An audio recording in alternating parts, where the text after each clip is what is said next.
سلام بچه‌ها. در ویدیو امروز خوش اومدید.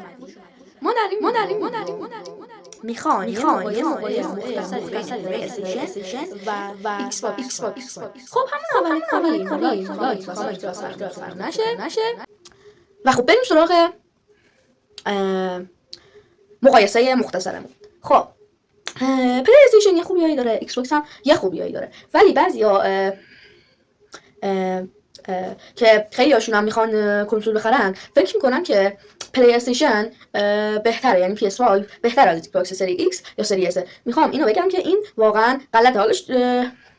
حالا شاید چون کیفیت PS5 8K بگن خب دیگه بهتره دیگه، چه دلیل داره؟ ولی PS5 هیچ بازی نداره که 8K روش اجرا بشه و از طرف دیگه اصلا اگه فرض کنی بازی هم داشته باشه هیچ تلویزیونی تو ایران نیست که بازی 8K چیز کنه، بتونه نشون بده. کلا تلویزیونی که کیفیتش 8K باشه تو ایران نداریم. یکی از دلایل دیگه هم اینه که PS5 خیلی مثلا گرونتر از ایکس باکسه، مخصوصا ایکس باکس سری اس. حالا با سری ایکس زیاد گرونتر نیست، زیاد یعنی به نسبت سری ایکس گرونتر نیست، ولی بازی‌های PS5 از سری ایکس باز گرونتره. مثلا تو میری 10 تا بازی میریزی روی ایکس باکس سری ایکست 1 میلیون، ولی تو 2-3 تا بازی میریزی رو PS5 2-3 میلیون در میاد. از این لحاظ چیز بهتره، به صرفه تر ایکس باکس. بعد یکی از دیگه چیزایی که هست اینه که پلی استیشن چون دستش باتری خوره و باتریشو نمیشه عوض کرد، بعد 3-4 سال باتریش خراب میشه. مثلا PS4 هم اینطوریه، PS5 هم PS3 هم فکر کنم اینطوریه که دستش بعد از یه مدتی باتریش خراب میشه. اون باتریش هم خیلی کمیابه و اصلش هم کمیابتر از کمیابه، یعنی فیکش که کمیابه، اصلش هم که دیگه کمیابتره. یعنی مثلا فیکشو به احتمال 30% پیدا کنی، اصلشو به احتمال 10% پیدا کنی.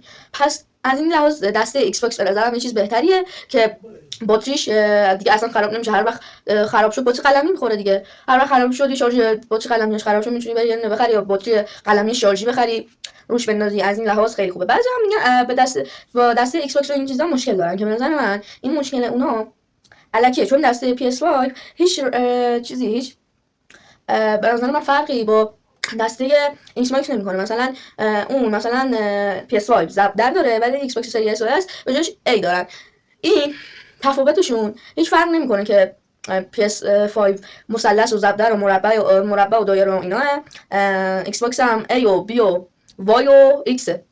این دوتا با هم فرق نمیکنه، چون تو وقتی میخوای بازی کنی از حفظ دکمه رو میزنی، بهشون نگاه نمیکنی که ببینی روشون چی نوشته. خیلی اینو به بهونه میگیرن که میگن از این لحاظ چون ما مثلا پلی استیشن بازیم قاطی میکنیم ایکس باکس بگیریم، که در واقع قاطی نمیکنن. این یه بهونه است. بعدش دیگه همینا بود. یعنی چند تا دیگه هم حالا من فکر کنم بعداً بهتون میگم.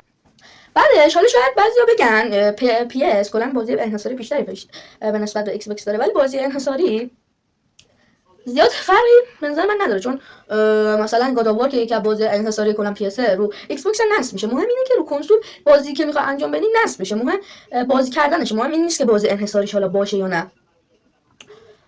این هم هست دیگه. حالا باز من فکر کنم بعد حالا بعضیا سنگینی دسته ایکس باکس هم بهونه میکنن که از نظر من دسته ایکس باکس زیاد سنگینیش فرق نمیکنه با دسته PS5. خب تقریبا معتدلن، ولی خب یه خورده بیشتر سنگینیش نسبت به PS5 و ایکس باکس سری اس و ایکس دسته هاش. بعد خیلی هم باگ‌های بازی رو توش بهونه میکنن که الان من خودم ایکس باکس سری اس دارم، اصلا باگ نداره. یعنی ببین به هیچ وجه، یعنی هر کس میگه ایکس باکس باگ داره، باگ نداره اصلا. چرت و پرت داره میگه. ایکس باکس سری اس من الان 4 سال دارم، باگ نداره. ایکس باکس سری ایکس هم خیلی جا بازی کردم باگ نداشت. وان اس هم همینطور، وانو همینطور، وان ایکس هم همینطور. حالا کلاسیکو بازی نکردم، کلاسیکو خیلی بازی نکردن، اصلا شاید نشناسن ایکس باکس کلاسیکو، چون اصلا تو ایران معروف نیست. ایکس باکس 360 هم که من بازی کردم که اون اصلا باگ نداره، یعنی به عنوان یکی از معروف ترین کنسول‌های ایکس باکس 360 که فقط متاسفانه فقط تو اون دوره ایکس باکس با ایکس باکس 360 معروف شد. تو دوره‌های الان بعضی موقع فروششون متوسط، بعضی موقع PS میره بالاتر چون سر زبونا بیشتر افتاده. و حالا میخوام درباره اینکه چجوری PS با اینکه مساویه با ایکس باکس سر زمین افتاده. خب باید برگردیم به 40 سال 30 سال پیش، شاید فکر کنم 20 سال پیش، به زمان تاریخ ازلی PS1، اولین کنسول PS. خب اون موقع اگه شما ویدیوی تاریخچه سگامو دیده باشی، سگا گند زده بود خالص، یعنی گند زده بود خالص تا نمیدونم سگا مگا درایو براش نمیدونم یه دستگاه آورده بود به نام سگا CD که CD خورش می‌کرد، بعد دستگاهی هم آورده بود 32 بیتیش می‌کرد. به خاطر همین کنسول جدیدش که هم اومد هم CD خورد بود هم 32 بیتی هم گرونتر از سگا مگا درایو. هیچ کس نرفت کنسول جدیدش یعنی سگا دریم کست رو بخره. پس سگا کلا تو این نسل پنجم که نسل برد بدجور PS1 کلا کنسول خاصی عرضه نکرد، فقط کنسول عرضه کرد که بگه من یه کنسول عرضه کردم. نینتندو هم تا اونجایی که من یادم میاد و در حافظم دارم کنسول خاصی عرضه نکرد. حالا شاید این چند تا کنسول فرعی عرضه کرد ولی کنسول انحصاری که نمیدونم کنسول درست حسابی عرضه نکرد. بالاخره از اون کنسولایی که محبوب بشه 4 تا کنسول الکی عرضه کرد. به خاطر همین باعث شد PS1 بد جور اونو ببره. بعد این مردم هم که دیدن خب PS1 خوب بوده، دیدن با نسل بعدش میخواد PS2 بیاد، فهمیدن حتما PS2 هم یه چیز خوبی باید باشه، من رفتم PS2 خریدن. در حالی که هم اون موقع سگا بهترین کنسول عمرش یعنی سگا سترن زده بود، دریم یا سترن من یادم نیست. هم نینتندو هم نینتندو گیم کیوب زده بود، ایکس باکس هم ایکس باکس کلاسیکو زده بود. کلا اون موقع همه با کنسولای بازیسازی کنسولای خوبی زده بودن. ولی چون PS2 پایش PS1 بود و PS1 کنسول وقتی گند زده بودن شرکت کنسولای بازیسازی برده بود، بعد جورم برده بود 86 میلیون 87 میلیون چیز کرد فروش کرد. اون 20 میلیون دیگه هم که حالا شاید سگا سترن بود دیدیم کس نمیدونم چی با یکی از چند تا از کنسولای چند تا از کنسولای به درد نخوره نینتندو خریده بودن، اون 20 میلیونی که این کار کردن اصلا کنسول نخریده بودن، گفتم بیا این بارم حتما میخوان یه گند بزنن بیا چیز بخریم چی بهش میگن هم PS2 بخریم دیگه. به خاطر همین کنسول PS2 پرفروش ترین کنسول دنیا شد ولی واقعا پتانسیلش رو نداشت، چون واقعا ایکس باکس که باش مناسبی بود، ایکس باکس کلاسیک سگا ست نمیدونم یا سگا دریم کست بود نمیدونم که کدوم سگا باش رقابت میکرد، اون واقعا گرافیکش ازش بالاتر بود. نینتندو گیم کیوب هم واقعا خوب بود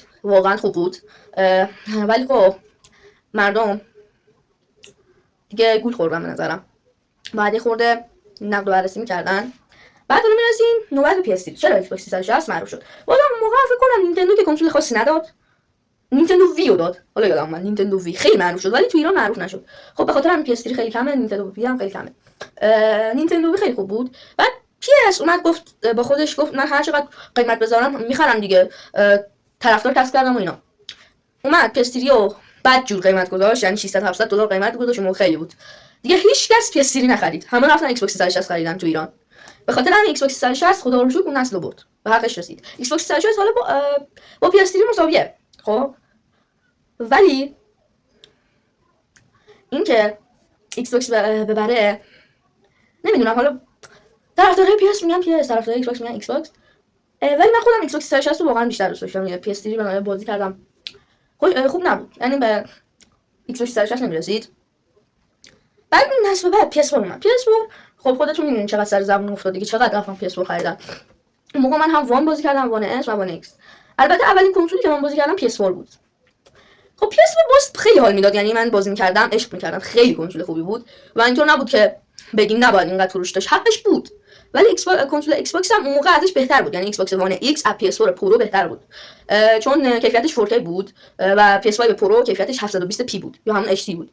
به خاطر همین به نظر من ایکس باکس وان ایکس حقش بود بیشتر از PS5 پرو، نه بخش PS4 پرو فروش کنه چون کیفیتش بهتر بود.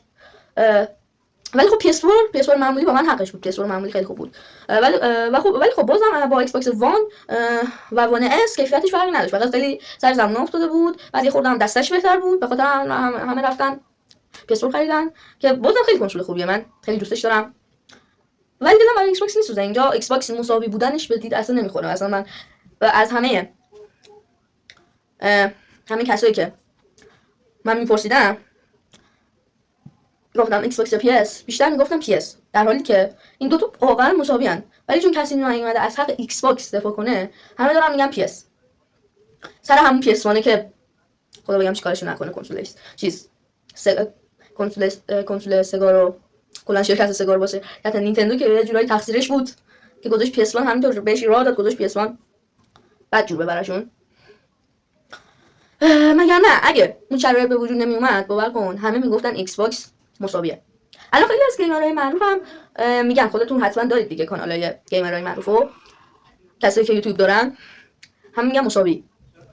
اگه جدی بگن، چون این بعضی از گیمرها مثلا تو بعضی از ویدیوها میخوان بعضی موقع شوخی کنن، به خاطر همین نمیگن مساوی. بعدش چالش داشتم میگفتم آره خلاصه که اینطوریا. بعدش من 3-4 سال پیش، اون موقع PS5 هم نیومده بود، ایکس باکس سری اس تازه اومده بود، خواستم کنسول بگیرم و اتفاقا اون موقع خیلی پلی استیشن دوست داشتم. تنها کنسولی هم که ازش میشناختم PS4 بود. اون موقع مثل الان اطلاعات نداشتم. به مادرم گفتم که PS4 رو بگیره. بعد اون تحقیق کرد، دید ایکس باکس سری اس کیفیتش بیشتره، مثلا PS4 HD، PS4 پرو هم HD کیفیتش، و ایکس باکس سری اس 1440p که بیشتره. به خاطر همین من ایکس باکس سری اس گرفتم و فهمیدم که واقعا ایکس باکس هم یه چیز خوبیه. شما اگه خواستید بگیرید، باور کنید از تجربهش پشیمون نمیشید، واقعا نمیشید. کیفیتش همون PS هم، فقط PS سر زبون افتاده، ایکس باکس متاسفانه نه. همین دیگه، همینا. فقط یه چیزی، توی که داری این ویدیو میبینی و موندی سر ایکس باکس و PS که کدومشون بهتره، به نظر من اگه گرافیک برات مهمه ایکس باکس بگیر. نه بخشید اشتباه گفتم، کامپیوتر بگیر، کامپیوتر گیمینگ از همشون کیفیتش بهتره. یکی از این چیزایی هم که ایکس باکس 360 میتونه یا PS3 میتونه جی تی ای رو بکشه، ولی کامپیوتری که با ایکس باکس 360 و PS3 مشخصاتش یکیه ولی نمیتونه جی تی ای رو بکشه، دلیلش اینه که ایکس باکس 360 یا PS3 با ضعیف ترین گرافیکشون میتونن جی تی ای رو بکشن، ولی کامپیوتر هر بازی که تو بگی باید با بهترین گرافیک بکشه. بخاطر همین اگه گرافیک میخوای، کامپیوتر گیمینگ بخر، اگه پولشو داری، چون واقعا خیلی گرونه کامپیوتر گیمینگ مخصوصا الان.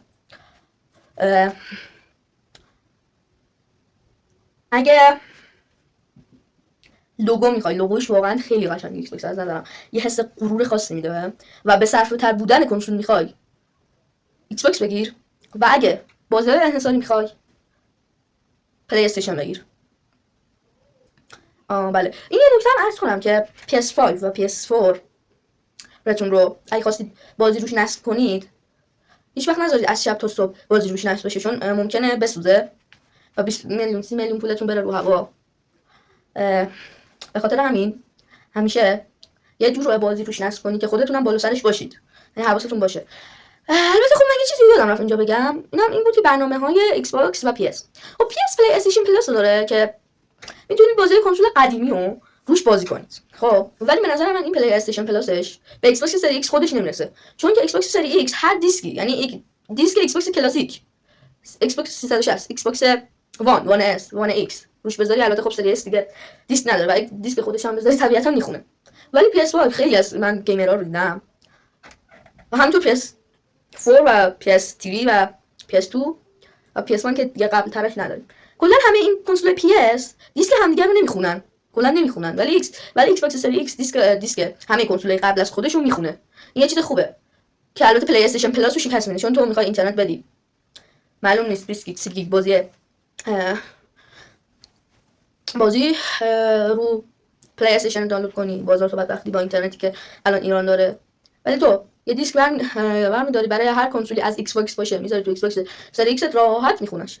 بعدی که از خوبیای پلی استیشن، البته خب دیگه خوبیا نداره، یکی از البته نه داره، پلی استیشن یکی از خوبیاش اینه که برای کنسولاش خیلی مثلا دستگاه میزنه، مثلا برای کنسولش مثلا PS5 هدست زده، فکر کنم پایه زده، دستش آشکن زده دیگه، تا اونجایی که من اطلاع دارم اینا رو زده، ولی ایکس باکس خیلی کمتر میزنه. ولی خب به جاش ایکس باکس دیگه در حوزه دسته دیرتر باتریش خراب میشه دیگه، این خوبه. و اینکه کلا اینا مقایسه هر کدوم از چیزا کمپانی کنسول سازی ها رو خواستید تو کامنت ها بهمون بگید، حتما ما میذاریم. و تا ویدیو بعدی، خداحافظ.